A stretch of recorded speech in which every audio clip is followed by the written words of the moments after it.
Secretariat Peshawar میں press conference کرتے ہوئے مشیر اطلاعات اجمل وزیر کا کہنا تھا کہ سیاحتی مقامات کھولنے کے لیے ایس او پیز کو حتمی شکل دے دی گئی ہے، جسے متعلقہ کمیٹی جلد نوٹیفائی کرے گی۔ صوبے میں بین الاقوامی معیار کے 4 مربوط سیاحتی زون تعمیر کیے جا رہے ہیں۔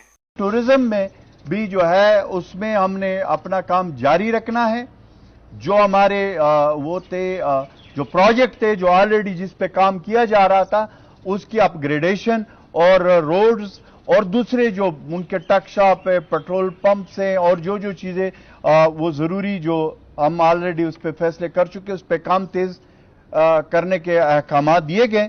مشیر اطلاعات اجمل وزیر کا کہنا تھا کہ پبلک ٹرانسپورٹ کو ایس او پیز کے تحت کھولا جائے گا۔ Commissioners regional transport authority transports کے ساتھ مل کر ایس او پیز تشکیل دیں گے۔ تیل کی نئی قیمتوں کے مطابق نظر ثانی شدہ کرایہ وصول کیا جائے گا۔ سہولت کی خاطر خیبر پختونخوا حکومت نے پبلک ٹرانسپورٹ کو پیر کے دن سے ایس او پیز کے تحت کھولنے کا فیصلہ کیا ہے، جس میں ڈسٹرکٹ لیول کے جو وہ ہے اس میں ہمارے جو کمشنرز ہے اور جو ٹرانسپورٹ ہماری اتھارٹی ہے وہ اور اس کے ساتھ جو ٹرانسپورٹرز ہیں ان کے ساتھ مل کر وہ طے کریں گے ایس او پیز۔